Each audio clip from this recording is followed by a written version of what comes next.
Okay. So yesterday we have seen about the hunters, gatherers, and herders.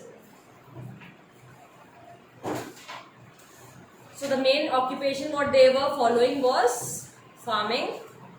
Along with that, what they were doing, they were hunting, they were gathering the collectibles, or they were herding. Okay, herding of the animals. Now, a tribal group controlled land and pastures jointly and divided these amongst household according to its own rules. Now, the scene is because the family is living together with a kinship bond. I told you what is a kinship bond? That is a blood relation bond. Okay, in a big family, they all were living by this type of bond. So, each and everybody was doing different kind of tasks. So, at the end, whatever they were getting, it was all distributed among each and everyone in the family. Got it? Clear? Yes, ma'am.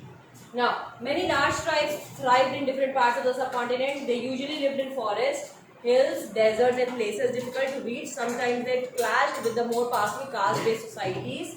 In various ways, the tribes retained their freedom and preserved their separate culture. So basically, house of these tribes, they were living on the different geographical locations of the continent.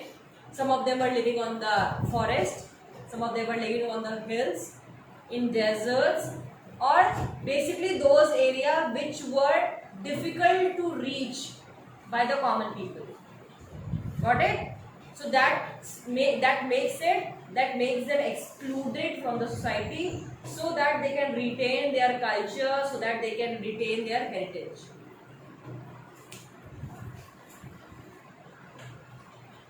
But the caste-based and tribal societies also depend on each other for their diverse needs. These relationship of conflict and dependence gradually cause both societies to change.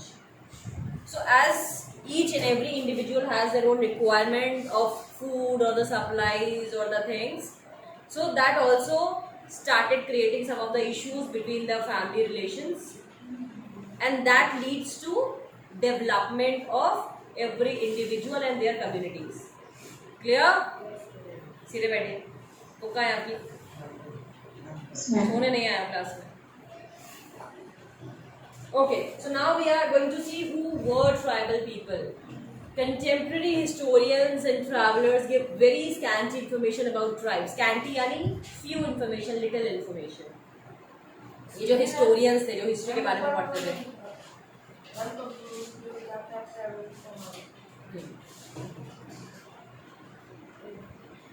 Contemporary historians and travelers, whatever the historians were studying about the tribal people, and the travelers which were roaming here and there and gathering the information, they were having very few information about the tribal people. A few exceptions about tribal people did not keep written records, but they preserved rich customs and oral traditions. So whatever they were doing, it was not written anywhere. Likewise, in the common public, people were writing books, people were making inscriptions, people were scribbling on the temple walls or the caves. But these tribals were not doing such anything. They were following their customs, and whatever they were keeping it orally. मुंह से चल रहा था, ठीक है? So there was no written records of them. These were passed down to reach new generation. Present day historians have started using such oral traditions to write tribal histories. So some of them, when they gradually develop, they come out from that tribal part to the mainstream people. They started telling about the information what they were following. Clear? They say nowadays you can find if you are going to some antique places or the Shilp Mela, so there you can get a section of tribal areas. Slowly, है ना? Gradual मतलब one by one.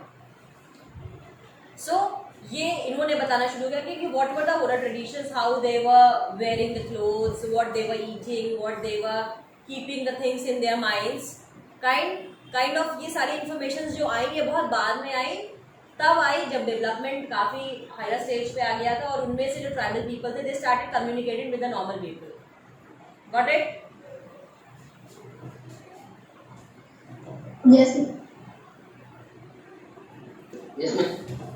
Are you all clear till now? Online students? Yes, ma'am. Yes. Okay, if you have any doubts, you may ask anytime.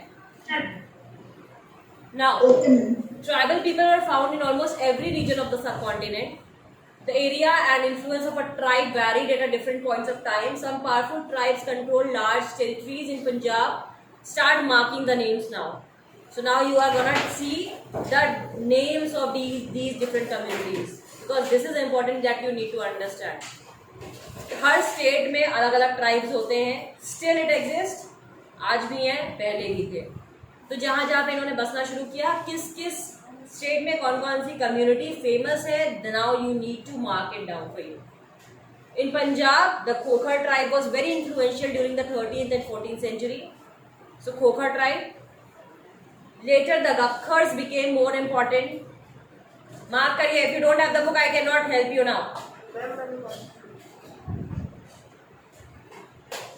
Their chief Kamal Khan Gakhar was made a noble by Emperor Akbar. So this Kamal Khan Gakhar was a mansabdar of King Akbar. ठीक है? Although he was a tribe, but he got the position of mansab. In Multan and Sindh, the Langhas and Arghuns dominated extensive regions before they were subdued by the Mughals. Start marking. सारे नाम mark करते रहिए. जितने nouns हैं ये सारे. बाद में ऐसा ना कि आप एक दिन अचानक पूछो मैम इसका मतलब क्या होता है. These are the names of the communities. The Balochis were another large and powerful tribe in the northwest. They were divided into many smaller clans under different chiefs. यार है ठीक है. यहाँ पे एक वर्ड है क्लैन. क्लैन क्या होता है? See the interpretation in the last. A clan is a group of families or household claiming descent from a common ancestor. Tribal organization is often based on kinship or clan loyalties. Clan उस group को कहते हैं जिसमें एक परिवार के एक पूर्वज होता है, उसी के सारे family to family, generation to generation चलता जाता है. समझ में आ गया? कह सकते हो फैमिली ट्री, ब्लड लाइन, वंशज. ठीक है. So they all were living into that mode of homes. Mark कर लीजिए सारे नाम. The distant northeastern part of the subcontinent too was entirely dominated by tribes, the Nagas, Ahoms and many others. ये सब नाम है. Naga community, Ahom community, Bhil community, Gonds community, जितने नाम है सब community tribals हैं. और आज के एज पर कॉन्स्टिट्यूशन ये सब आते हैं शेड्यूल्ड ट्राइब्स में, SC कैटेगरी जो भी है. ठीक है? Clear? In many areas of present-day Bihar and Jharkhand, Shero Shivdam.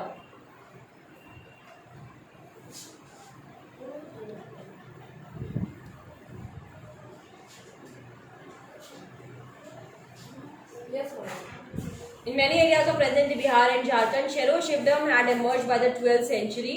Raja Man Singh, Akbar's famous general, attacked and defeated the Sheros in 1591. Shero Shivdam यानी इनका जो ट्राइब का जो मेन हेड होता था. ठीक है? मुखिया सॉर्ट ऑफ. तो राजा मान सिंह जो अकबर के जनरल थे, इन्होंने शेरोज को हराया था. Cheros is a kind of community. ठीक है? 1591 में. A large amount of booty was taken from them, but they were not entirely subdued. Under Aurangzeb, Mughal forces captured many Shero fortresses and subjugated the tribe. The Mundas and Santals were among the other important tribes that lived in the region and also in Odisha and Bengal. आपको इस chapter में करना क्या है? जो activity आप करेंगे इस चैप्टर में, name of the communities of tribes and the states from where they belong. Got it? This you need to do. इससे क्या होगा? क्वेश्चन आंसर्स याद करते समय भी कन्वीनियंट हो जाएगा, plus general knowledge point of view से भी you will be able to understand in which state which community is lying. Clear? Material सामान. जंगलों में रहते थे ना, तो जो फॉरेस्ट एसेंशियल गुड्स होता था दे वर कॉल्ड एज बूटी. तो इन्होंने क्या किया था? जंगलों के बीच में अपने किले बनाए थे, महल बनाए थे, सब कुछ किया था. मतलब ट्राइब्स से ऐसा नहीं था कि झोपड़ियों में रहते थे. They all have created their kind of palaces, their kind of areas, and that was so developed. तो जो बड़े राजा हुए, जो मेन किंग्स हुए, इन्होंने क्या किया? They started entering into those areas and attacking to them also. Clear?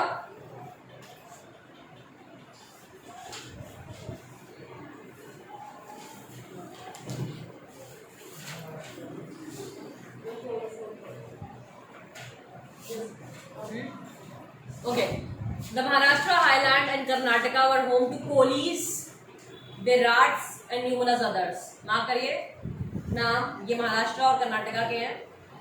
Kolis also lived in many areas of Gujarat.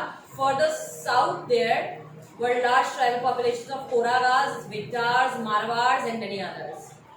Mark करते जाओ बच्चों. सर्कल कर लो स्टेट का नाम और जो नेम है कम्युनिटीज के उसको मार्क कर लो. हाईलाइटर है तो हाईलाइट कर लो. बेटा पैर मत हिलाइए.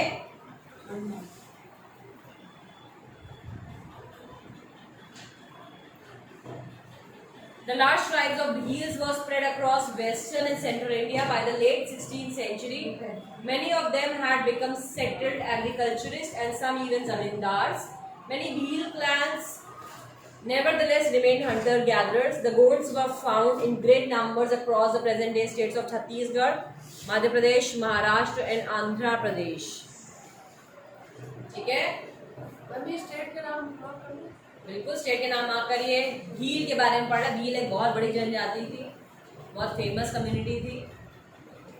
इन्होंने स्टार्टिंग में तो they were tribe but they started coming out because they were developed, so they came out from their location and start communicating with the common people and then they prove themself and started getting the positions in the empire. So some of them became zamindar. Gonds भी इसी तरह एक बहुत बड़ी community थी, tribal community. Bhils, Gonds. Development area आपने देख लिया कहाँ कहाँ पे है. See that time we were not having that particular state ना, दैट वाज ऑल कॉन्टिनेंट. तो उस कॉन्टिनेंट में रह रहे थे. ये तो बाद में अब बाइफर्केशन आ गया, स्टेट्स बन गए. तो देन यू कैन अंडरस्टैंड कि in which state which community is lying. Got it? Any doubt till now? No, ma'am. Anyone is having any doubt? No, ma'am, no Any doubt. concept which is not clear to you? Everything clear? Excuse me, ma'am. Ji. Excuse me, ma'am. Yes, Vivek. Ma'am जो छेरो चीफ्टेंस थे ma'am, वो किसी भी tribes के वो chief का नाम था कि वो अलग से कोई ट्राइब्स की कम्युनिटी थी? बेटा दैट डिपेंड, क्योंकि जो इनका रहने का तरीका था वो ये था कि हमारी एक पूरी फैमिली को ही हम ट्रेडिशन में लेके आगे बढ़ते चले जाएंगे. तो इनका जो चीफ्टेन था वो ये हो सकता है कि we can assume, I can not predict this thing, कि चीफ्टेन शायद उनके अपने पूरे घर का जो एक सबसे एल्डरली पर्सन होता होगा वो चीफ्टेन होता होगा, या आसपास की कम्युनिटी. लेकिन मेरे हिसाब से तो वो उनका मतलब करेंगे ही नहीं कि बगल में जो दूसरे स्टेट में कम्युनिटी उसके सारे मिल के तो नहीं बनाएंगे चीफ्टेन. तो आई बिलीव सबका इंडिविजुअल एक एक कम्युनिटी का एक चीफ्टेन होता होगा. Okay ma'am. क्योंकि सबके नाम ही अलग है. अगर वो फैमिली ही अलग है तो उसको कंसीडर कैसे करेंगे? Anyone else? I believe easy है समझ में आना, क्योंकि अभी हम मेन स्ट्रीम लोगों से हटके इनसाइड द डोमेन अभी हम देख रहे हैं चीजें, व्हाट इज गोइंग ऑन. ठीक है, mute yourself. Okay. How nomads and mobile people lived.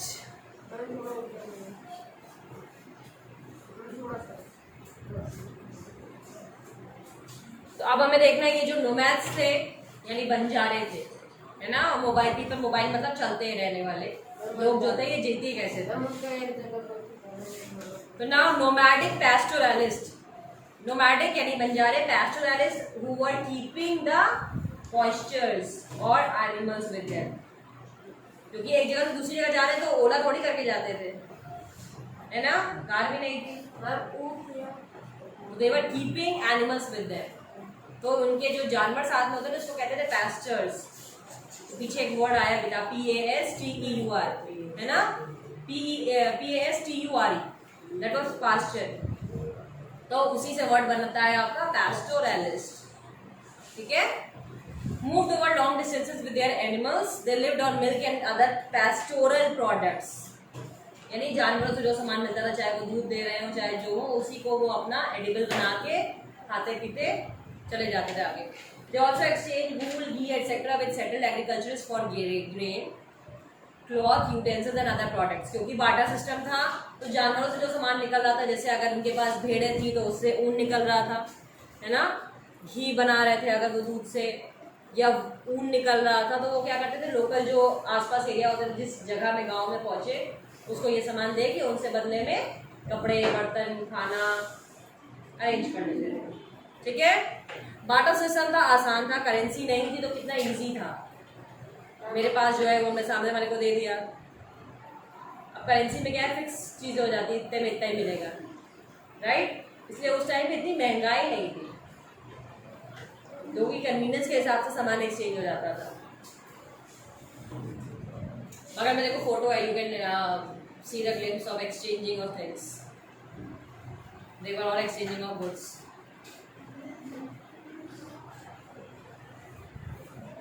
दिख रहा है?